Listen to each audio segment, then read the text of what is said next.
would like to talk upon how we need to understand the difference between goal and the activity.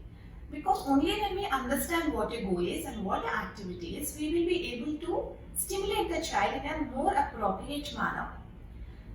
When we set the goal, it is always based on the development age of the child and development level of the child. So goals will be set as per the child's developmental age. At that point of time, the point of time matters a lot. For example, now my target might be teaching apple to the child. Later on, after 3 months, I might be teaching animals to the child, or I might be teaching action words to the child. So that is called the goal or the target. And second important thing is activity.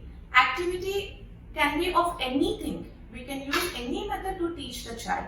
There's no hard and fast rule that we use. We just replicate the same activities as your therapist is doing in the clinical setup. There are many methods, like you can use the natural activities, you can use DIY activities in order to stimulate.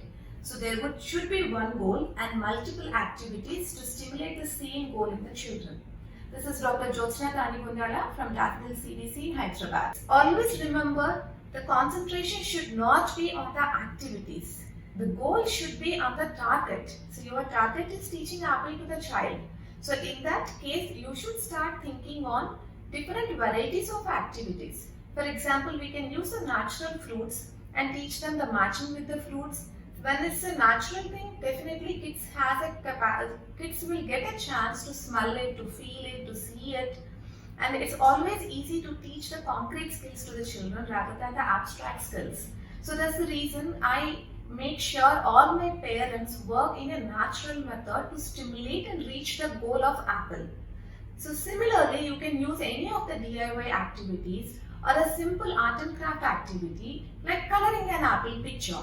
You can ask the child to use their fingers, dip in the color and start coloring it with the apple. If a child is of little higher level, you can give the apple picture with 1 to 3 numbers or with the dots, wherein the child can just draw the shape of apple and he can start coloring it with a pencil or the crayon. And there's the other method which generally used in the clinics is with the flashcards, because clinically or in a clinical setup, it's very difficult to create a natural scenario.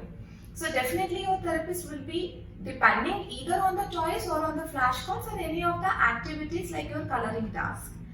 So what I want you people as parents to remember is, never go with one method of teaching the child or one particular activity to teach the child. Importance has to be given to the goal. Understand your goal or the target. I use these terms interchangeably. Understand your target, understand the interest of the child, and start triggering the target in multiple ways. It's not only one way. So always I recommend this, there should be one target and 2 brains to reach the target. One brain I refer to the therapist and the other brain I refer to the parent. So the target of teaching apple has to be reached in both the ways. So I request all the parents not to depend on what activities your therapist is giving in the clinic, rather than focus and put your energies on understanding what target your therapist is working, and use your own creativity and try to utilize as much natural activities as possible and start reaching the goal from a different direction. In that way, your therapist also will be triggering the neurons in order to create the picture of apple in their brain, and as a parent we will be triggering the neurons from a different direction so that the neuron gets triggered, and ultimate result we see is the child learning the word as apple. So I hope now you understood what is the importance of the goal and the importance of the activities, and how we need to look at how to choose the activities. Thank you.